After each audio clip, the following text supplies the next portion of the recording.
بيبدأ المسلسل بقتال عنيف جدا عند مقبرة الجد تويان بمجموعة من المقاتلين، وفينج كانوا عاملين عليه دايرة ومحاوطينه من كل اتجاه، عمالين يضربوه. قال له كبيرهم ان لو استسلم هيموتوا مطرحين من غير ما يقطع جسمه حتة حتة، لكن فينج قال له ان عمره ما هيستسلم ابدا وفي قوم. وبرضه كبير المقاتلين طلب منه يبطل غباء ويسلمه اللؤلؤة المشتعلة بدل ما عمال يتعذب بالشكل ده. رد عليه فينج وقال له انه ممكن ده يحصل بس في احلامه، ونط من على الجبل اللي كانوا واقفين عليه. قال عليه المقاتلين انه شخص غبي جدا، حتى هو كمان كلم نفسه قال انه ما كانش يتخيل انه يموت بالشكل ده، واتمنى ان ينجو ويبقى قدامه فرصه تانية يعيش فيها وقتها يحمي عيلته. وغمض عينه. يا ترى إيه قصه فينج ومين المقاتلين اللي كانوا بيهاجموه، وهل هينجو ولا لا؟ ده اللي هنعرفه في احداث النهارده. فتح فينج عينه لقى نفسه لسه عايش، بس راسه هي اللي وجعاه، وبص على ايده لقى ايد شاب صغير. استغرب جدا لما قعد وبص حواليه لقى نفسه في اوضته في بيت العيله. كان مش فاهم ايه اللي وصله للمكان ده او ايه اللي خلاه يرجع بالزمن. قام يستكشف المكان وافتكر لما والده قال له انهم صحيح بيتعلموا الفنون القتاليه، لكن كمان محتاجين انهم يتعلموا الحاجات العلميه من الكتب علشان يبقوا عقلانيين ويفكروا بطريقه منطقيه. شاف فينج السيف اللي والده اداهوله هديه لما تم 16 سنه، وقال ان طالما السيف ده موجود فده معناه ان عنده اكتر من 16 سنه. بدا يستجمع قوته علشان يعرف مستوى القوه اللي وصل له. سمع عمه هان جاي ينادي على والده تيان وهو متعصب جدا، وساله ان كان باع منجم جزيره هيشي مقابل حبه واحده من الاكسير، وتيان ما انكرش ده. اتعصب العم قوي وقال عليه انه شخص مستهتر، ضاع من ايدهم كنز كبير كانوا هيكسبوا منه كتير. قال له ان المنجم ده ملك العيله كلها ومالوش الحق ان ياخد القرار لوحده. رد عليه تيان وقال له انه كبير العيله، اشترى المنجم ده باقل سعر وكسبهم فلوس كتيره بقاله سنين، وكل ده بفضله هو. لكن دلوقتي احتاج الاكسير علشان ابنه فينج فباعه بسهوله. المفروض انهم ما يلوموهوش على كده ويفرحوا بالمكسب اللي حققوه لهم طول السنين اللي فاتت دي. برضه العم كان متعصب وقال له انه بيفضل مصلحته ومصلحه ابنه على المصلحه العليا للعيله. رد عليه تيان وقال له انه مستعد يخاطر بحياته كلها علشان ينقذ ابنه، والمفروض ان ممتلكات العيله موجوده علشان تساعد ولادهم. مش العم هو بيقول انه هيشتكي للكبار لان تصرفاته كلها غلط وسابه مشي. قال فينج ان اجتماع العيله فاضل عليه 3 شهور ولازم يكون قوي جدا علشان يثبت لهم ان والده ما باعش المنجم على الفاضي. دخل تيان واداله الاكسير اللي اشتراه وقال له انه ده هيقضي على مفعول السم اللي في جسمه، وكان قلقان عليه جدا. بس فينج طمنه وقال له انه بخير وما فيش داعي ابدا ان ياخد الاكسير ده. فهم تيان ان فينج سمع الخناقه اللي حصلت. قال له ان كبير العيله ومن حقه نص الاملاك، يعني لو باع اي حاجه ما فيش اي ضرر عليه. فهمه فينج انه وهو فقد الوعي سمع صوت داخلي بيقول له انه جواه قوه اليانج النقي، يعني الحراره المرتفعه اللي حاسس بيها هي في الواقع نار اليانج النقي، ولو اتدرب هيبقى معاه قوه كبيره جدا. هو جرب ونجح وناوي يستمر. عرض عليه كمان ان ينقل له جزء منها ويتدرب معاه، بس والده قال له ان ده كنز كبير جاله ولازم يحافظ عليه ويخلي الموضوع سر. طلب من فينج يجيب له مجموعه اعشاب علشان يزود بيها قوته. لما تيان قرا اسمها عرف انها غاليه جدا، وقال في باله انه ممكن يتصرف ويجيب له واحده، لكن فينج قال له انه محتاج 10. قال له ان الكميه دي هتكفيه لمده شهر واحد. فبص تيان على الاكسير اللي معاه وقال له انه ممكن يبيعه وده هيجيب له الكميه اللي عايزها، بس ده معناه ان سعر منجم ب8 اعشاب يكفي شهر واحد بس. قال له ان بعد الشهر ده هيكون اتصرف في فلوس تانية. سابه راح يحضر له كل حاجه هو عايزها. للاسف العم ما استناش لاجتماع العيله، لكن جمعهم بعدها بيومين. اتهم تيان قدام الكل، ومع ذلك ما اهتمش تيان وقال انه هينقذ ابنه حتى لو اضطر انه يبيع كل املاكه. كان فرحان ان فينج قوته بتزيد، وبعد ما كان جسمه مريض بقى عنده موهبه نادره. وقال فينج انه لازم يلاقي طريقه كمان يسرع بيها زراعته علشان يخلي والده يحافظ على منصبه. جال والده معاه الاعشاب المطلوبه وزياده كمان عن العدد اللي كان عايزه، وسابه خرج. بدا فينج يجهز الاعشاب وقال ان عيلته كلها تم القضاء عليها وهو عمره 17 سنه. وقت ما كانوا موجودين عند قبر الاجداد في اجتماع العيله، كان شايف ان بزياده قوته بالشكل ده هيقدر يحمي عيلته، خصوصا ان عارف الهجوم هيتم ازاي بالظبط. هو واقف جبن عمه نيفي وكان باين عليه انه قوي. قرب من فينج وقال له انه محظوظ جدا لان لو والده ما كانش باع املاكه وانقذه كان زمانه ميت من زمن طويل. استفزه فينج وقال ان هو كمان شكله محظوظ، بس محكوم عليه انه يقف ورا الابطال وما يبقاش واحد منهم، وسابه ومشي. نيفي بقى مسكتش وقال له انه قريب جدا هيعيش في بيت العيله لان والده هيبقى هو الكبير، وما انتبهش فينج لكلامه وسابه ومشي. فعلا كان هام موجود في اجتماع تاني للعيله وبيقنعهم ان تيان ضيع ممتلكات كتيره وان هو اللي يستحق يبقى كبير العيله بداله. وافق الكبار وقالوا ان بمعدل بيع تيان للممتلكات بالشكل ده العيله كلها هتفلس. قالوا له انهم متفهمين موقفه لانه طبيعي يبقى عايز ينقذ ابنه، بس لازم يفهم ان مرض ابنه ملوش علاج بشهاده كل الاطباء. مستعدين انهم يسيبوه في منصبه بس بشرط يتعهد انه مش هيبيع اي ممتلكات تاني علشان ابنه. قال لهم انه عايز يقول لهم على حاجه مهمه، ويعني السم اللي في جسم ابنه اختفى ضحك هنا هان وقال له ان دي حاجه مستحيله اصلا، لان كل الاطباء اكدوا ان مفيش علاج لحالته وانه بيحاول يخدعهم علشان بس يستمر في منصبه. دخل فينج بنفسه وقال ان كلام والده صحيح، طلب منه هان انه يخرج من الاجتماع لان ده اجتماع خاص بالشيوخ وكبار العيله. فينج قال له بقى انه جاي علشان يقنعه بكلام والده انه يستخدم حراره جسمه ويحولها لقوه كبيره. قال له هان ان لو كلامه ده فعلا حقيقي فممكن يتنافس مع ابنه نيفي علشان يوري له ان كان فعلا بقى قوي ولا لا، جاهز المنافسه في حلبة القتال. كان تيان قاعد مطمن جدا ان ابنه هينجح في النهايه، وده كان نفس شعور هان اللي شايف ان ابنه قوي جدا وهيقدر يهزم فينج بمنتهى السهوله. طلب فينج من نيفي انه يبدا الهجوم، لسه نيفي بيقرب منه بعد فينج وخلاه يقع على العم. حس نيفي بالاحراج قدام كل الموجودين، خصوصا ان والده مسكه حدفه تاني على حلبة القتال. قال له فينج انه كان لسه بيسخن ومسك ايده وحدفه لبعيد، والكل اتفاجئ من المسافه اللي طارها نيفي من قوه الضربه. صدقوا كلام تيان وابنه كانوا فرحانين جدا وقالوا انه هيبقى سيد الفنون القتاليه وانه مستقبله واعد. في الوقت ده بقى نيفي ما استسلمش وقام وقف تاني وطلب منه انه يقتله. رفض فينج وقال له ان دي حاجه مش ضروريه لانهم في الاول في الاخر عيله وما ينفعش يضربوا بعض، وانا بس وافق على القتال علشان نسبق قوته مش علشان يأذوا بعض. دخل كمان الشيخ الكبير وقال ان مفيش داعي لاعاده المباراه لان واضح جدا النتيجه. كان باين ان فينج هو اللي موهبته اكبر. لما فينج لقى نيفي مصمم قال له انه هيوري له انه كان غلطان لما صمم على القتال. فضل يضربه في النهايه لكن بقوه وطلب منه ما يستسلمش ويكمل. وفعلا كل ما نيفي قرب منه كان فينج بيضربه بطريقه اقوى. في الاخر قرب منه وساله ان كان استسلم ولا لسه، فاخد هان ابنه ومشي. كل شيخ العيله اتجمعوا على فانج وكانوا فرحانين بيه جدا. قرروا انهم يسيبوا تيان في منصبه زي ما هو. قالوا له كمان انهم مستعدين يساعدوا فينج باي حاجه يطلبها. قعد فينج يتدرب، بعدها خرج راح لمطعم لانه لقى في نفس اليوم ده حصل قتال جماعي وهيموت فيه ولاد عمه نيون ونيرو، وطبعا ما كانش عايز حاجه زي كده تحصل علشان كده راح علشان ينقذهم. دخل المطعم واول ما حس ان القتال هيبدا وقف واستعد. فعلا وصل ولاد عمه وقفوا قصاد عيلة سي، وده كان بيتكرر كل شوية. صاحب المطعم ما كانش قلقان لأنه عارف إن هما الاتنين من عائلات كبيرة ومحترمة كل مرة بيتقاتلوا فيها بشكل محترم، والمرة دي بدأوا يتفقوا إن الخاسر لازم يتعرض للإذلال قدام الفايز، وده كان اقتراح كويو من عيلة كو. أي حد كان بيشوف القتال ده كان بيقول إنه مش هيعدي بسهولة. كانوا لسه بيتناقشوا علشان يعرفوا مين اللي هيخوض أول معركة. وصل تشينج وده كان أول مرة يشوفوه وكان باين عليه إنه قوي جدا. نزل فينج وقال إنه هيشارك في القتال باسم عيلة ني، وأولاد عمه كانوا خايفين عليه. طلبوا منه يسيب لهم القتال ده، وصمم وطلب منهم يثقوا فيه وما يخافوش. لكن كل أفراد عيلة سي سخروا منه وما اهتموش بكلامهم، وقال لهم إنه المفروض إن القتال ده بين عيلة سي وني بس عيلة سي بدأت تغش ودخلت أفراد غريبة. مع ذلك هو ما عندوش مانع. بدأ القتال وخطف فينج أنظار الكل بمهارته. ضرب تشينج ضربة قوية في إيده سببت له إصابة وأنهى القتال بالشكل ده.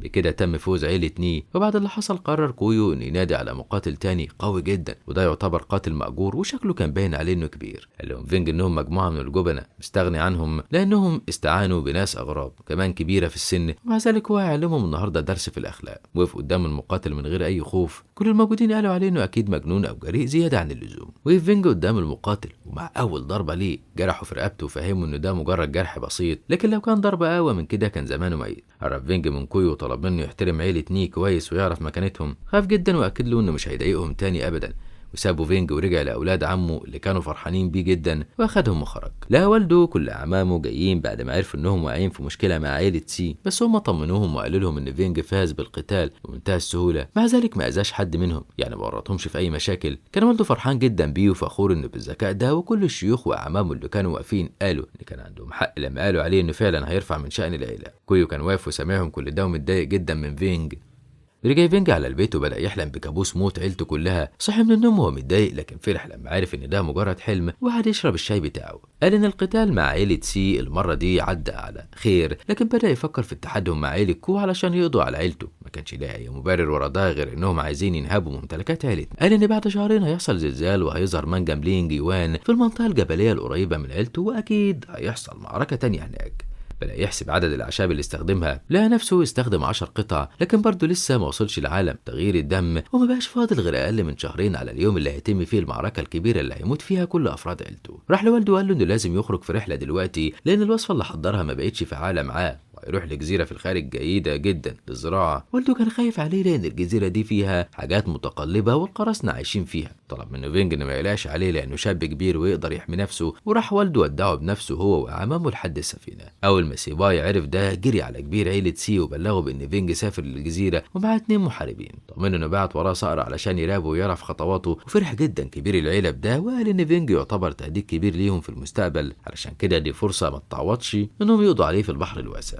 طلب من سيباي انه ياخد معاه سيانج ويروحوا له فورا يقتلوه في البحر من غير ما يكون اي شهود عليهم. وفي الوقت ده شاف فينج صقر عيلة سي وعرف انهم بيراقبوه، قال انهم اكيد هيحاولوا يغدروا بيه. طمن المحاربين اللي معاه وقال لهم انه طول ما هو معاهم المفروض ما يقلقوش. وصلوا للشط ونزلوا علشان ولو مقاتلين عيلة سي وصلوا لهم ومعاهم السيوف حضروها علشان يقضوا عليهم كلهم. اتمنى المقاتلين ان فينج يكون قوي فعلا وينقذهم. فعلا بضربة واحدة منه بس قدر يقضي على سيباي. بص لسيانج وقال انه كان مستنيهم علشان يبداوا تدريباتهم، فقعد سيانج يطلب منه انه يسامحه وترجاه علشان ما يقتلهوش، لكن فينج قال له ان دي فرصه ومش هيفوتها من ايده، وقتلوا بضربه واحده من سيفه وكملوا طريقهم في البحر. ولد صغير بيقرب منهم ومعاه نضاره معظمه بيبص عليهم بيها، فعرفوا انه جاسوس القراصنه. اقترح المحاربين اللي مع فينج انهم ياخدوا طريق تاني اطول شويه بس كان امن، لكن هو قال لهم انه قضى وقت طويل في الرحله دي، وعلى بال كمان ما يوصل للجزيره ويبتدي تدريب هيتاخر جدا في الرجوع ووقتها هتحصل كوارث. قرر انه يكمل بنفس الطريقه اللي هم فيها. بعد فتره قصيره لقوا سفينه القراصنه بتتجه ليهم. بدا المقاتلين يحسوا بالاطمئنان شويه بوجود فينج معاهم. لما سفينه القراصنه وقفوهم اتكلموا معاهم بمنتهى الشجاعه، قالوا لهم انهم لو اقتحموا السفينه بتاعتهم وقتها هيكونوا جابوا لنفسهم الموت. وزعيم القراصنه سخر من كلامهم ونزل على سفينتهم. بعد دقايق قليله كان فينج قضى عليه هو وكل القراصنه اللي على سفينته، وكمل رحلته مع المحاربين اللي معاه بمنتهى الهدوء والامان لحد ما اخيرا وصلوا لجزيره جوشان. حذرهم لان الجزيره دي مليانه بالبراكين، طلب منهم يخلوا بالهم من نفسهم كويس وسابهم ودخل جوه كهف واستخدموا اللؤلؤه المضيئه. فضل ماشي لحد ما وصل للحمم البركانيه وعلى جنبها يمتص قوه النار منها، وقدر انه يوصل لمستوى تغيير الدم وده مستوى عالي جدا.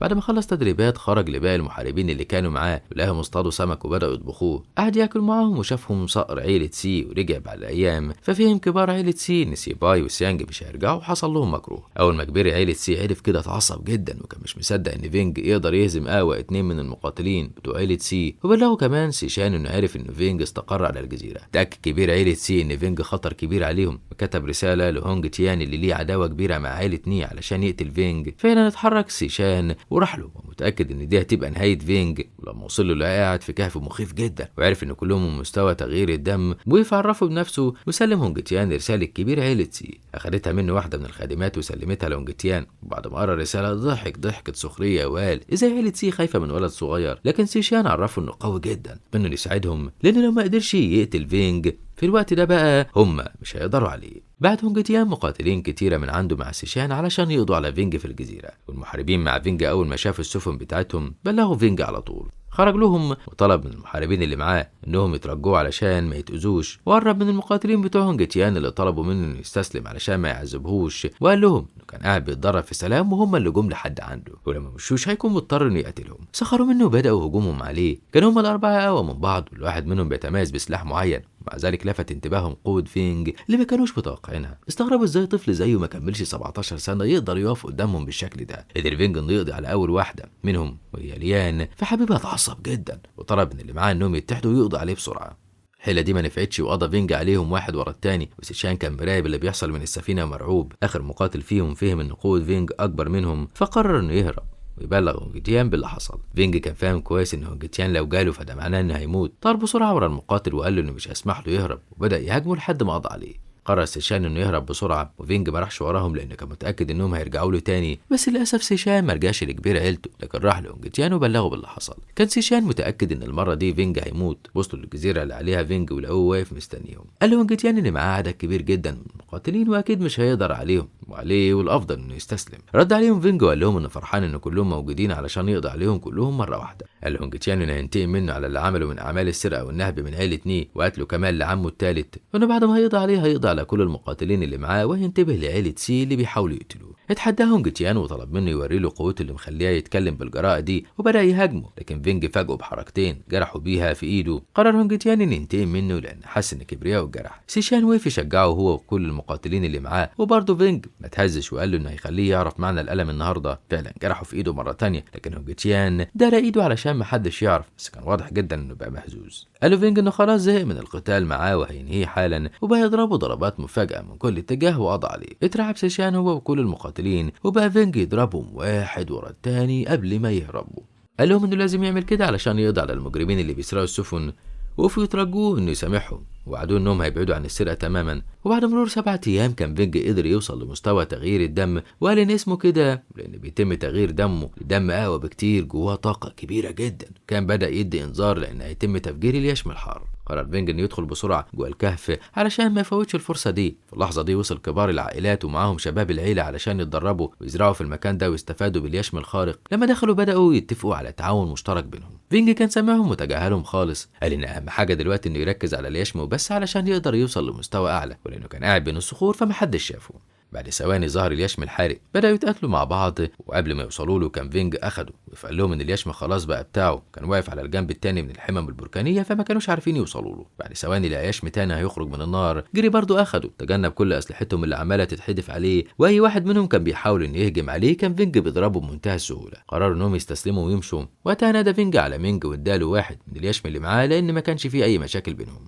شكرته وسألها عن تشينج باي، كانت مستغربة انه مش خايف منه وواقف مستنيه، قال لها انه مجرد محارب ضعيف. قررت هي واللي معاها انهم يستنوا ويشوفوا قتاله معاه علشان يتأكدوا من كلامه وانه فعلا مش خايف منه. فعلا بعد شوية وصل تشينج باي وسأل فينج هو مين. رفض فينج انه يرد عليه وكان بيكلمه بمنتهى التعالي، ده خلى تشينج باي يتضايق منه. دخلت جدة مينج وسألته هي كمان يبقى مين. رد عليهم فينج وقال لهم ان من عيلة متواضعة جدا وجاي المكان علشان يتدرب. بدأ يهددوا السيد جو علشان يسلموا اليشم، وقالوا ان لو وافق يسلموه له هيحميه من اي هجوم. فينج قال له انا مش محتاج لاي حماية. طلبت مينج من الجدة انها تساعده لان تشينج باي بدأ يهدده ويهاجمه كمان. اتفاجئ ان فينج قدر يصد هجومه ويضربه كمان، فخاف تشينج باي ومشي وراه الكل. كانت مينج فرحانة جدا بفينج وقالت للجدة انه ادالها اليشم الحارق وانها حاسة انه انسان طيب. وكان فينج في الوقت ده لسه موجود في الكهف وبيمتص قوة اليشم الحارق اللي كان معاه منه 4 قطع. بدأ يمتصهم كلهم وكان بيصارع الوقت علشان يرجع بسرعة قبل ميعاد تجمع العيلة. فعلا انتهى من تدريبه ورجع على السفينة، قال انه قريب جدا هيقدر يوصل لأعلى مرحلة. وأول ما وصلوا لخليج تشينجي لقى عدد من أفراد العيلة مستنينه، طلبوا منه يهرب بسرعة لأن بعد سفره بشهر وصل كويو ومعاه مقاتل قوي يهددهم وكان بيدور عليه هو بالذات. لما عرف انه مش موجود فضل موجود في القصر وضايق بنات العيلة. ابتدى القتال بينهم واتأذى الرئيس تيان، ومن وقتها والكل حزين. قرر فينج انه يروح لكويو بيته ويقتله هناك. راح معاه المقاتلين اللي كانوا معاه في نفس رحلته، حاولوا يقنعوه انه يتراجع عن الفكرة اللي بيعملها لأنه كويو قوي جدا، ده غير انه موجود وسط عيلة وصحيح واثقين فيه، لكن كمان عدد المقاتلين اللي هيكون ضدهم كبير جدا. بس لهم فينج وقال لهم انه لا يمكن يستسلم وطلع يجري علشان يوصل لكويو.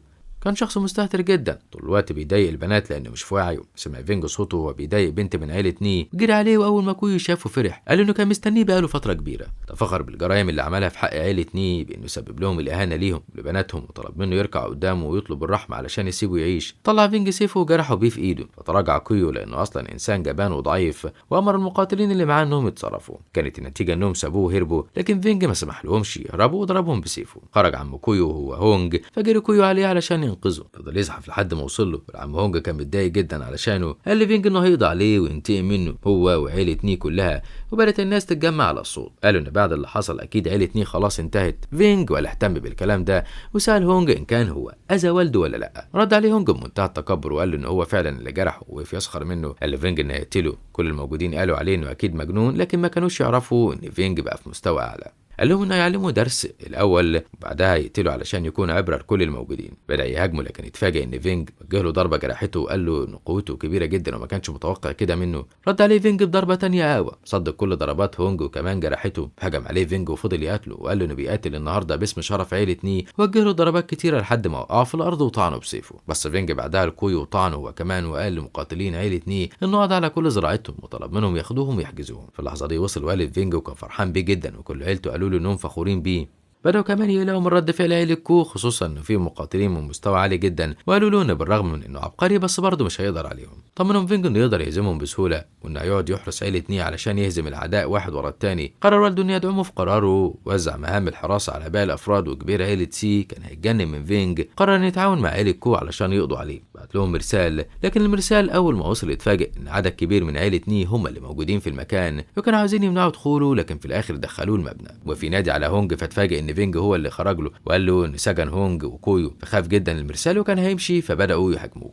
كبر عيلة سي بدأ يحس ان المرسال اتأخر عليه في الرجوع، كان مستني يظهر هو او اي شخص من عيلته، لكن ده ما حصلش. فجأة حسوا بالزلزال اللي كان متوقعه فينج، وخرج منه منجم فيه طاقة كبيرة. قال لوالده انه يحمي المنجم لانه ملكهم. وبعد ما كبير عيلة سي عرف اللي حصل لهونج، قرر انه يروح لكبير عيلة كو ويبلغه باللي حصل. فعلا راح له وقال له ان فينج هو اللي قتل هونج. اتعصب جدا كبير عيلة كو وقرر ينتقم. عرفوا كبير عيلة سي كمان موضوع المنجم علشان يستولوا عليه مع بعض.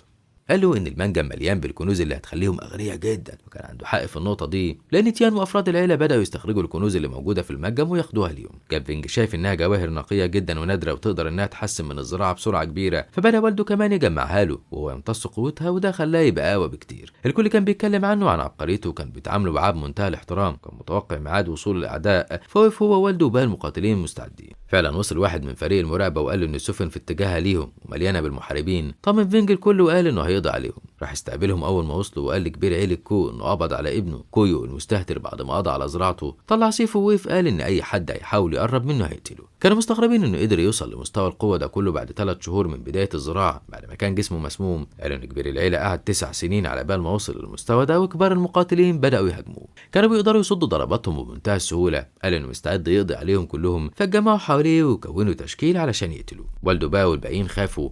فينج طمنهم وقلب التشكيل لصالحه وقضى على كل اللي قرب منه، وحس كبار المقاتلين انه بيتحداهم، وخلوا عدد كبير من المقاتلين يهاجموه مره واحده. برضه قدر فينج انه يقتلهم كلهم بضربه واحده منه، وده خلى كبير عيله سي خاف الباقيين وبداوا يجروا من قدامه. خرج وراهم فينج وقضى عليهم كلهم، وكان فرحان جدا انه قدر يحمي عيلته. ورجع لقى كبير عيله كو وكبير عيله سي بيهاجموا والده، وقفهم وفضلوا يترجوه انه ما يقضيش عليهم، وفكروه قد ايه كانوا بيحبوه وهو صغير. قال لهم انهم كانوا جايين وناويين يقضوا عليهم، علشان كده مفيش رحمه ليهم. وكل اعضاء عيله ني عرفوا قيمه فينج اللي نجاهم من الموت وشكروه. كل الناس في السوق كانوا بيتكلموا عن اللي حصل وعن انجازات فينج، والاخبار دي وصلت لكبار عيله كو وكبار عيله سي، عرفوا ان السبب ورا كل ده هو فينج، وقرروا انهم ينتقموا منه شر انتقام، خصوصا كبير عيله كو اللي قرر انه يطلب من الجد انه يساعده. فعلا راح له وحكى له على اللي حصل، وكان الجد هينفجر من غضبه وطار لحد فينج علشان ينتقم منه. الجد كان مقتنع ان في سر ورا قوه فينج، لان القوه والموهبه الكبيره دي مش بيفوز بيها غير ابناء العائلات الكبيره المعروفه، وخلال تاريخ السنين اللي فاتت دي كلها ما ظهرتش الموهبه دي في عيله تشينجي.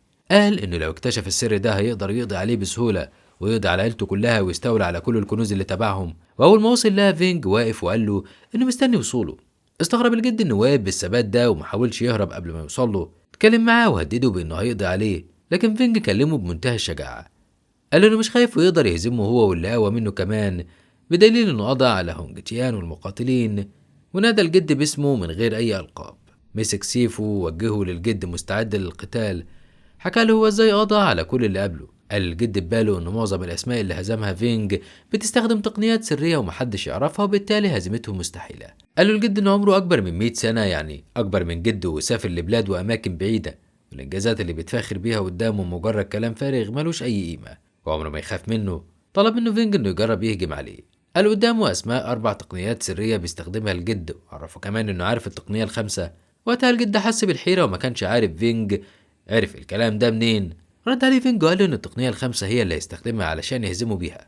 افتكر كل حركات الجد اللي مشهور بيها، وجه له سيفه وقال له انه هيوري له اذا كان بيتكلم جد ولا بيهزر. فعلا هجم عليه الجد، وكانت هجماته قويه جدا لدرجه انها بتفجر المكان اللي واقف فيه فينج، لكن فينج عمل مصفوفه وحاول يمنعه بيها. الجد كان قوي جدا لدرجه قدر انه يخترق المصفوفه وهاجم فينج كتير بصور روحه التنين الذهبي. بدأ فينج يهرب منه، لكن الجد حصره في ضرباته وهجومه عليه. استمر فينج في الهرب لحد ما وقف مرة واحدة ووضع على الصورة الروحية للجد التنين الذهبي، واستخدم السيف الذهبي العملاق. وقف الجد مذهول ومستغرب جدا ومش مصدق ازاي فينج قدر يعمل كده مع انه لسه في مرحلة تغيير الدم. اضطر انه يكمل قتال وهاجمه بشكل قوي على امل انه يقضي عليه ويخلص منه. المرة دي فينج ما تهاونش ولا تراجع، بالعكس ضغط بسيفه بشكل قوي لحد ما وصل للجد. صحيح الجد صده وبعده عنه، بس فينج رمى عليه سيوف كتيرة جدا عملاقة، جرحه في ايده وخلاه واقف تعبان ومش قادر ياخد نفسه. ما كانش الجد متخيل ازاي قوة فينج كبيرة جدا وقدر يكسر جوهر حماية جسده بالسهولة دي. دخل جوه بحر الروح علشان يعرف الضرر، لقى جسمه متدمر وكان هينفجر. قال ان سن الكبير خلى اصلاح الضرر مستحيل. وقع في الارض وسأل فينج بشكل مباشر عن السر اللي وراه اللي يخلي شاب عنده 18 سنة بالقوة الجبارة دي. رد عليه فينج وقال له انه مارس المبارزة مرة واحدة في حلمه لمدة 1000 سنة. بصله الجد ومش مصدق، وقبل ما يسمع الإجابة اللي كان مستنيها وشايف إنها حقيقة مات. قال فينج إن عنده ذاكرة تدريبية في الحياة الأولى اللي عاشها، وطالما إنه قدر يزود قوة جسمه فيقدر يمارس فنون دفاعية أعلى من مستواه. بدأ يفكر في كل تصرفات عيلة كول مشبوهة، وقال إن بموت الجد محدش منهم هيتجرأ ويضايقهم مرة تانية، بس لأن كلهم مجرمين وبيستعينوا بمجرمين زيهم علشان يسيطروا على التجارة ويستولوا على كنوز غيرهم، فممكن يكونوا اتكلموا مع عصابة تشينج هي عن المنجم. أكيد وقتها العصابة هتهجم عليهم ومش هتسيبهم في حالهم. افتكر ان دايما عيلته كان ليهم صديق وداعم قوي، وهو طائفة السما الصافية من ناحية تانية كمان كان في عيلة هاو اللي بتكرههم وقضت على عيلة روينج حبيبته في الحياة الأولى، فقرر إنه يقضي على عصابة تشينجي ويستعد لهم كويس وبعدها يوقف هاو ويحمي عيلة روينج.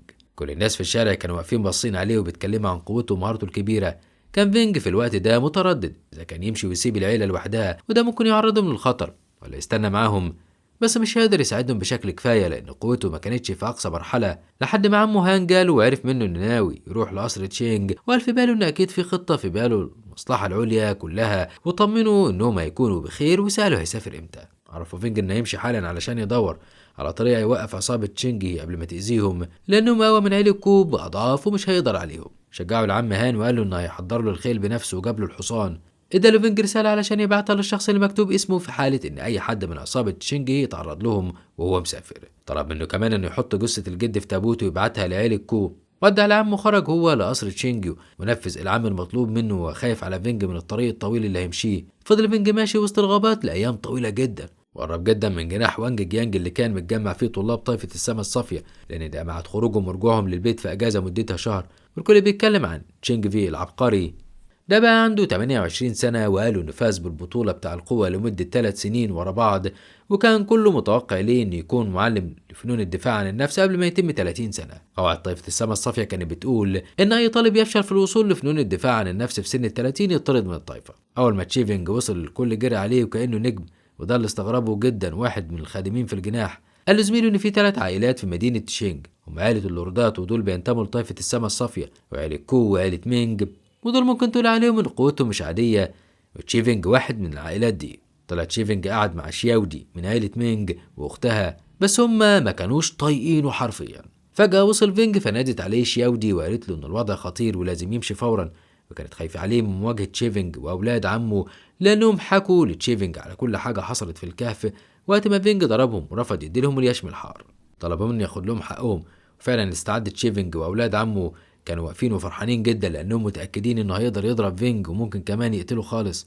كانوا واقفين مع معجبين تشيفينج بيشجعوا تشيفينج، وكانت شياودي خايفه جدا على فينج وعايزه تنزل له علشان تدافع عنه، بس اختها منعتها وقالت لها ان نزولها دلوقتي معناه ينتحرها. وقف تشيفينج يطلب من فينج تفسير للي عمله مع اولاد عمه في الجزيره لما ضربهم ورفض يديلهم اليشم الحارق. كان مستغرب ان فينج اتجرأ وجاله لحد عنده بعد اللي عمله، خصوصا كمان انه هاجم العم باي تشينج وتعامل معاه بعدم احترام. استفزه فينج وقف يضحك، وفعلا تشيفينج كان هيتجنن منه. سأله عن سبب ضحكه، رد عليه فينج وقال له ان من الواضح انهم هيتقتلوا. مسك تشينج سيفه وقال ان المفروض يعتذر ويركع على رجليه ويطلب السماح، فاستهزأ فينج بكلامه. قال له تشينج انه هيعلمه ان عيلة تشينج لها كرامة وفيها مقاتلين اقوياء يدافعوا عنها. اكبر غلطة عملها انه جاله لحد عنده رفع سيف لفوق بيقل قوته. فعلا قال فينج بباله ان تشينج قوي وقدر يخترق فنون الدفاع عن النفس الحقيقية خلال 20 شهر بس، ودي مدة قليلة قوي. قالوا انه فعلا معجب بأدائه الرائع، لكن عايزه يعرف ان أداؤه ده يبقى ولا حاجة خالص بالنسبة له. كل الموجودين قالوا على فينج انه اكيد مجنون علشان يقول الكلام ده لعبقري العائلات الكبيرة، وطار تشينج في الجو واستخدم تقنية التناسخ وعمل 3 نسخ هجم بيها على فينج. كان فينج كسر سيفه واخد منه جزء وطعنه بيه، وقرب منه بحصانه وقال له انه اقل من انه يستخدم سيفه الخاص ضده، وسابه ومشي. كل كان مستغرب من قوته وتصرفه، ووسعوا طريقه قبل ما يأذيهم هما كمان. كانت شاودي واقفة بتبص عليه وفرحانة جدا بيه، وقالت انه قدر ينتقل من مرحلة تغيير الدم للمستوى الأعلى، وكل ده خلال شهر واحد، مع ان اي مقاتل ممكن يعمل ده في سنين طويلة جدا. اول ما شافها طلب منها تنزل له وتعرفه طريق قصر عيلة مينج. اما اولاد عم تشيفينج نزلوا يطمنوا عليه، قال لهم ان لازم فينج يموت النهارده بعد اللي عمله معاه. طلب منهم يرجعوا البيت بسرعة يبلغوا الكبار علشان يبعتوا شخص يتصرف مع فينج. بنرجع بقى تاني لفينج اللي فضل ماشي مع مينج. طلبت منه يعرف نفسه لانها ما تعرفوش، فقال لها اسمه وانه كمان من عيلة ني. كانت مستغربة انه من عيلة صغيرة ومع ذلك بالقوة دي، فقال لها ان ليه طريقة خاصة في الزراعة. فضلت اختها تحاول تعرف منه انواع فنون الدفاع عن النفس اللي اتدرب عليها وفهم هي تقصد ايه. قال لها ان اسرته فعلا ما تعرفش التقنيات اللي اتعلمها، بس هو اعتمد على انه يبحث ويطور من نفسه. وقال لها انه عرف ان العائلات القوية هم كو ومينج يعرف تقنيات اكتر منهم، يعني مش لازم يقلقوا عليه لانه لو واجه اي حد منهم هيقدر عليه. قالت له شاودي انه بالرغم من ان طريقته كلها تكبر وتفاخر، بس هي متأكدة انه شخص طيب. فضلوا يتكلموا لحد ما وصلوا للقصر. بدأ يفكر فينج وقال ان شياو نونج هو رئيس عيلة مينج، وده قوته كبيرة جدا ومن سادة طائفة السماء الصافية، وبنت اخته هي شيان ودي في المرحلة الوسطى وبقت رئيسة العيلة. وقفت شاودي تنادي عليها علشان تخرج تقابلهم وتتكلم معاهم، وعرفتها على فينج وقال لها فينج انها طالما وصلت للمرحلة دي تبقى قوية جدا. فضل يشكرها إنها سمحت له وخلته يقابلها. شيان ما كانتش مهتمة بالكلام معاه، قالت له إن وراها حاجات مهمة كتيرة المفروض تبقى مشغولة فيها، لحد ما قال لها على موضوع المنجم وإنه مستعد يتقاسم معاها الأرباح بالنص، إنه مليان بالأحجار الغنية بطاقة اليوان. ما كانتش مصدقة إن منطقة شينجهي يظهر فيها منجم زي ده. استغربت جدا من جرأة فينج في الكلام وتمكنه من عقد الصفقات بشكل احترافي، لأنه فضل يجادل معاها ويعرفها قد إيه هيكون في منافع مشتركة بينهم من التعاون معاه، وكل ده كان في سن 18 سنة بس. لما سألته إزاي مش خايف إن الغرفة التجارية تسيطر على المنجم بكل كنوزه، قالها إنه ناوي يعمل معاهم صفقة تانية أهم بكتير، ومتأكد إنهم هيحافظوا على صداقته علشانها، إنه عارف إن زوجة رئيس مركز التجارة بتعاني من السم البارد بقالها سنين طويلة، وإنه يقدر ينقذها. ده خلاها هي وشودي يستغربوا إنه عارف حاجة زي كده، مع إنه بعيد جدا عن العيلة وسنه صغير، مش معقول يكون اتعلم علاج السموم وهو في السن ده. لما وجوب الكلام ده كله قال لهم انه مش مهم ابدا يعرفوا عنه معلومات اكتر، لكن المهم دلوقتي انه يقدر يساعدها ويعالجها من السم البارد علشان ما تموتش بسببه، وكل اللي محتاجه هو ان عيلة مينج تساعده في مواجهة عصابة تشينج. قال لها بقى على المشكلة من بدايتها وانه مش هيطلب منهم اي حاجة غير بعد ما يعالج زوجة الرئيس هوانج، ولو نجح يبقى من حقه انهم يساعدوه. وافقت شيان انها تديله فرصة واخدته لزوجة الرئيس علشان يحاول يعالجها، بس عرفته ان الاول لازم يواجه عدد كبير من عيلة تشينج ويحل مشاكله معاه، وراحت جابت له كبير عيلة تشينج وسأله عن سبب ضربه لشباب العيلة. قال له فينج ان هم اللي استفزوه الاول وعملوا معاه مشاكل، وعلشان كده مش بيسكت لهم. سخر منه كبير العيلة وقال له انه بيتكلم وباين عليه ان ما عندوش اي خلفية ولا عيلة كويسة. رد عليه فينج وقال له ان حتى لو ده صحيح فهو معتز بنفسه بسبب المستوى اللي وصل له، ويفضل انه يبني اسمه بنفسه عن انه يبقى زيه ويتجوز من عيلة كبيرة علشان يبقى واحد منهم هو عديم القيمة. رفع سيفه وبين له قوته. وقتها كبير عيلة تشينج قال له ان كل اللي عمله ده ولا اي حاجة، وظهر صورة روحه اللي كانت عبارة عن تنين اخضر عملاق. قال له انه هيخلي التنين يدوس عليه ويموته زي النملة. فينج قال له انه مستعجل جدا وعلشان كده مضطر ينهي القتال بسرعة لان وراه حاجات تانية كتيرة، وقضى على صور روح التنين الاخضر. بعدها هاجم كبير العيلة وجرحه. قال لشيان انه اثبت لها كل حاجة قدام عينيها بشكل عملي، ولا شايفة ان ده مش كافي فمستعد يثبت لها بالطريقة اللي شايفاها مناسبة. فرحت بيه واخدته علشان يشوف رئيس الغرفة التجارية وودعت شاودي. جت الجدة وقالت لشاودي على فينج انه شاب عبقري وقوته كبيرة جدا وهيبقى شخص خارق في المستقبل، بس ده كمان هيخلي عنده اعداء كتير، ولو بقت مراته وقتها تكسب كتير، لكن لو ما قدرتش يتقرب منه بشكل كافي انه يدافع عنها ويحميها فلازم تبعد. وسابتها وفضلت شاودي في مكانها من كتر الاحراج والحيرة. اما فينج وصل للمركز التجاري مع شيان، ولما دخلت اتكلمت مع رئيس المركز التجاري وهو السيد هوانج، ما كانش مصدق ان ممكن شاب صغير في سن فينج يقدر يعالج السم البارد، خصوصا ان اكبر الاطباء فشلوا في ده زي الطبيب جينج، وده اشهر طبيب في طائفة السما الصافية ورئيس قمة ملك الطب، ويعتبر الطبيب العبقري الاول. قال فينج انه عارفه كويس لكن كمان عارف انه ما يقدرش يعالج السم البارد. قال له هوانج ان الطبيب قال ان مفيش علاج للسم البارد، ممكن بس يعطلوا اعراضه وما يخلوهاش تحس بالالم. فقال له فينج انه جوه جسمه قوة اليانج الحقيقي. طبعا اتفاجئ السيد هوانج بكلامه وحتى شيان ما صدقتهوش. قالت له ان الشخص اللي معاه قوة اليانج الحقيقي بيكون لياقته البدنية افضل بكتير. قال له الرئيس هوانج ان الموضوع خطر جدا وما يقدرش يتحمل ذنبه لو جراله حاجة، بس مع اصرار فينج وتأكيده بانه يقدر يعالجها قرر يخليه يجرب، وطلب من شيان انها تستناه في اوضة الاستراحة. اخد فينج معاه وفتح باب سري في القصر كان مليان بالبرد الجليدي، وصله لمراته اللي كان مغطيها طبقة من الجليد. كان كل تفكير فينج في الوقت ده في انه ينجح علشان ينضم لطائفة السما الصافية ويتعرف على معلمه ويبدأ تدريب معاه. افتكر كمان اللي حصل زمان من قتال عيلة هاو مع السيد هوانج واهل بيته، وان اكيد القدر هيجمعه بروينج من تاني. عمل فينج على حواليهم هما الاتنين واستخدم الابر وطاقة لتشي عليها، بدأ الجليد اللي موجود على زوجة هوانج يختفي، ودي حاجة خلت هوانج يفرح جدا. قال لفينج انه عبقري وشكر انه اخيرا ساعدها ولو حتى بنسبة 50%. قعد جنبها مسك ايدها وحاول يكلمها، قال انها نايمة بنفس الشكل بقالها سنين. قال لفينج ان السم هيتعالج على جلسات وخلال وقت مش طويل، وقال لهوانج انه لو قدر يعالج مراته مش هيخلي اي حد يقرب من عيلة ني مهما حصل، وهيتكلم بنفسه مع رئيس شينجي. كمل فينج العلاج وقال له انها مرهقة جدا علشان كده مش هتقدر تقوم من على السرير بسهولة، علشان هو يردوا له الجميل قال له انه هيضمه لطائفة السما الصافية علشان يتعلم هناك اصول فنون الدفاع عن النفس، بس سواء ده حصل او لا لازم يخلي موضوع مهارته القتالية سري علشان محدش يضايقه. ففرح جدا فينج باقتراحه ورجعوا تاني لشيان اللي كانت عايزة تطمن ان فينج فعلا صادق واتكلم عن موهبته. خادم القصر كان عايز يعرف هو مين وليه السيدة شيان جايباه معاها، ومن الواضح بقى ان الخادم ده جاسوس تبع عصابة تشينجي وانه بيبلغهم كل حاجة. الرئيس هوانج في الوقت ده تواصل مع فو تشينج هي علشان يقنعه انه يبعد عن عيلة ني، بس فو تعامل معاه بطريقة فيها تكبر ورفض يسمعه واتفق معاه انهم يتقاتلوا مع بعض. اعتذر هوانج لفينج لانه ما قدرش يساعده، قال له انه لازم يخوض المنافسة، بس كان هوانج في الوقت ده متوقع نجاح كبير ليه بسبب موهبته اللي شافها بنفسه، لكن نصحه علشان ينجح انه ينمي قوته بشكل اكبر علشان يقدر يفوز في المنافسة. وعده فينج انه هيروح يتدرب وهيرجع له بمستوى اعلى بكتير خلال شهر واحد بس، وطلب هوانج من شيان انها تتاكد من سلامة عيلة ني وتبعد عنهم عصابة تشينج خالص. بدأ فينج تدريبات على طول ودخل لأوضته ببيت شيان وحط احجار اليوان على الارض. قعد في وسطهم وعمل تشكيل علشان يمتص القوة بسهولة. فينج كان عنده حق لما قال ان عصابة تشينج مش هتسيبه في حاله، لان فعلا بدأوا يتابعوا اخباره. فرض رئيس العصابة مكافأة كبيرة للي يقدر يقتله.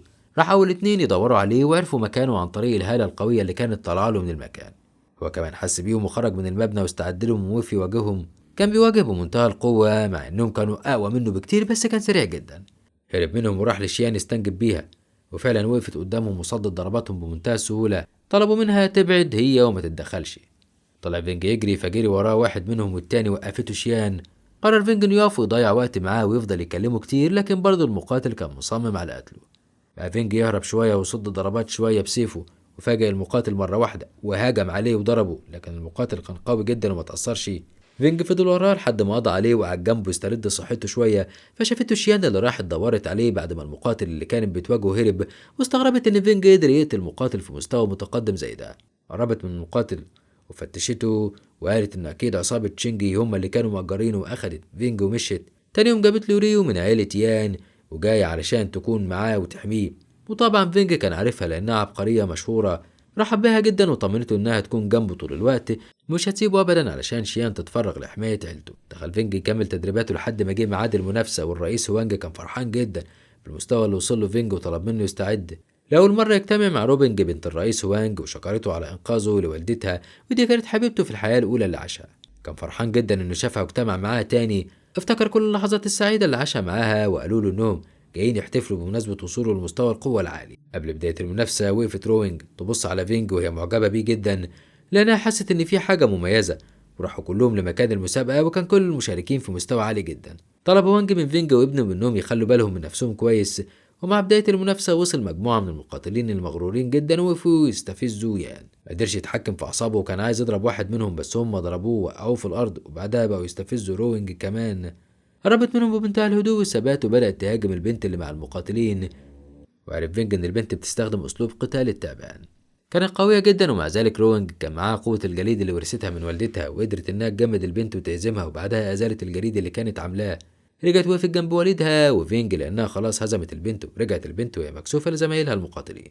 زميلها شين برضه ما كانش ساكت، فحذره هوانج وقال له إنه أكبر غلطة بيعملها إنه بيسخر وبيقلل من المقاتلين من غير ما يعرف قوتهم الحقيقية. لكن برضه شين كمل كلامه وقال له إنهم مجموعة من الضعفاء، لا يمكن حد منهم هيقدر عليه. المرة دي اتقدم فينج وقرر إنه يجرب حظه. قال له إنه جاي يختبر قوته مش أكتر، وطلع السيف وبدأ يهاجمه بيه، وهو بيقول له إن هيبقى شكله وحش جدا لو شخص ضعيف زي ده قدر يهزمه. قال على المقاتل إنه متكبر جدا ودي حاجة غلط. قال فينج للمقاتل إنه متأكد إنه عبقري وأقوى منه بكتير، وعلشان كده هيبقى شكله وحش لو اتهزم على إيده. فضل يهاجمه هجمات مستمرة لحد ما وقعه في الأرض أكتر من مرة، بس شين قام تاني. ما كانش في الوقت ده بقى عايز يستسلم، لأن حس إن دي إهانة كبيرة إنه يتهزم على إيد واحد زي فينج. التدخل كمان الكبير الموجود معاه اللي هدد فينج، ولو ظهر قدامه تاني هو اللي هيوقفه ويقضي عليه. رد عليه وانج وقال له ان شين هو اللي بدأ، ودي مجرد منافسة ومن حق فينج انه يدافع عن نفسه، ولو كان شين هو اللي عمل كده وفاز محدش كان هيقدر يلومه. هدده بان لو حاول يلمس شعرة واحدة من فينج هيلاقيه هو اللي واقف قدامه، وانه كمان هيلجأ لمحاكمة المحاربين لان اللي بيعمله ده مخالف للقواعد. حذره من انه يتعدى حدوده مرة تانية مع فينج، وفينج بالنسبة له زي ابنه يان بالظبط. مش كبر العيلة مع المقاتلين بتوعه، ووقف وانج قال لفينج انه دول من عيلة جيان وغدارين جدا لأقصى درجة، وعشان كده عايزه يفضل قوي طول الوقت ويخلي باله من روينج كويس جدا. وافق فينج وطمنهم انه هيفضل جنبها ومش هيسيبها لوحدها ابدا. ورد عليه وانج وقال له ان النهارده يستحق الاحتفال لانه اثبت مهارته قدام الناس كلها، واخدهم وانج كلهم ورجعوا على القصر. قال له فينج ان والده عامل مأدوب الطعام ولازم يحضرها معاه، وعد انه بكره هيجي من بدري علشان يكمل جلسات علاج مراته، وان دي هتكون الجلسه الاخيره اللي هتتعالج فيها بشكل كامل. في اخر اليوم راح وقف مع روينج وبدا يعلمها كمان حاجات كتيره من اللي يعرفها في معالجه السم البارد، بس حذرها ان لو في جسمها جروح هتنفجر وهتتجمد بشكل كلي.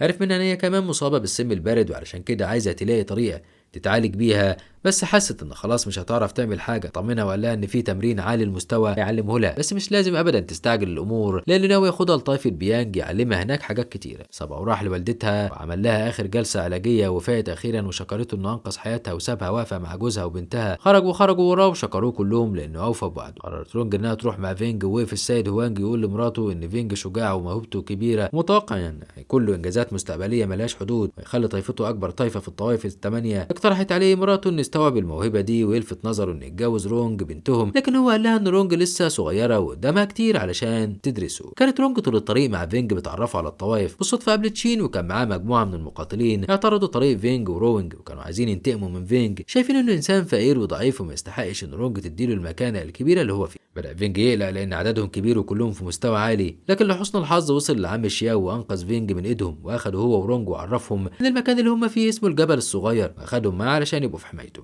عرفهم بالمكان وقال لهم ان ده مكان خاص ومش مسموح لاي حد غريب انه يدخله من غير اذن، وعلشان كده اعترض المقاتلين طريقهم. اخدهم للسيد اللي اول ما فينج شافه فرح جدا لانه معلمه من الحياه الاولى اللي كان عايشها، والمعلم فرح بيه وقال له انه ما كانش متخيل ان طاقه يانج الحقيقيه تكون موجوده في شاب صغير في خليج تشينجي. كان فرحان بيه جدا ورحب بيهم هما الاثنين، خصوصا انه كان عارف رونج، وطلب من فينج انه يتحمس ويحاول يتعلم منه ويناديه بالمعلم. وعده فينج انه هيكون قد المسؤوليه، وطلب من المعلم كمان يخلي باله من رونج، فوعده فينج انه يحميها لاخر يوم في حياته، بس لو قال في باله انه مش هيسمح لاي حد يأذيها ولا يفرقهم عن بعض. ومجرد ما مشي وصل ياو وكان بيدور على فينج علشان ينتقم منه بعد اللي عمله مع حفيده شين. رد عليه المعلم وقال له ان فينج بقى تلميذه الشخصي، اي حد عايز يعمل معاه مشكله هيلاقيه هو اللي واقف له. رد عليه ياو وقال له ان اللي بيعمله ده غلط. قال له المعلم ان فينج موهبته كبيره جدا، لو وقف قدامه هيجرحه وساعتها يبقى شكلهم وحش بان الشيخ كبير يتهزم على ايد شاب صغير، لكن شين هو كمان شاب ومفيش مشكله لما يتهزم. ياو قال له بقى ان الكلام اللي بيقوله ده يعتبر اهانه كبيره لطائفه هاو، وانه هيلجأ للحاكم علشان ياخد حقه هو وحفيده. اتهم المعلم انه بيدافع عن تلميذه الشخصي من غير حق، مش معنى انه انسان قوي انه يتنمر على الباقيين. حاول المعلم يفهمه ان فينج اخلاقه عاليه ولا يمكن يكون اتنمر على حد، واكيد شين هو اللي بدأ بالغلط، لكن ياو ما سمعش منه اكتر من كده وراح للحاكم. بنرجع تاني لفينج اللي اخدته رونج للمكان الجديد اللي هيقيم فيه طول فتره دراسته مع المعلم. لما جه ينام افتكر كل اللي حصل في حياته الاولى من معركه هوانج مع عائله هاو، وقال انه لازم ينمي موهبته بسرعه علشان يقدر يقف قدامهم، وده لان العم ياو وباقي مقاتلين طائفه هاو هزموه قبل كده. واستنى اول ما النهار طلع وراح للمعلم وطلب منه انه يساعده. اداله المعلم كتاب فيه تقنيات قويه وطلب منه يتعلمها، ده غير انه كان بيمتص قوه الاحجار اللي معاه. طول الوقت بقى يتدرب، وجات له رونج وهجمته فجاه وقالت له انه بقى له شهرين كل يوم بيتدرب لحد ما بقى قادر يصد اي هجوم مفاجئ. قالت له لازم ياخد وقت للراحه شويه، وادت له صندوق فيه بلوره قويه ومشهوره ملك عيلتها. قالت له ان والدها قال انه انسب شخص يفوز بيها. طبعا الحاجات اللي زي دي بيبقوا شايلينها لافراد العيله، علشان كده عارف ان مكانته كبيره عند السيد هوانج. فقعد مع رونج وسألها بشكل مباشر ان كانت مرتبطه بحد. قالت له ان عمرها ما فكرت بالطريقه دي، وكانت مشغوله في مرض والدتها وبس. دلوقتي كل امنيتها انها تبقى اقوى. طلبت منه انه يساعدها. فعلا بقوا يتدربوا مع بعض كل يوم، ودي حاجه قربتهم من بعض بشكل اكبر كل يوم عن اللي قبله. وفي يوم صحي من النوم لقى مفاجاه ما كانش متوقعها ابدا. يا ترى ايه هي المفاجاه دي بقى؟ ده اللي هنعرفه في الحلقه اللي جايه. لو عجبتكم حلقه النهارده ما تنسوش الدعم باللايك والشير للفيديو، وما تنسوش الاشتراك في القناه وتفعيل الجرس علشان يوصلكم اشعار بكل جديد بنعمله.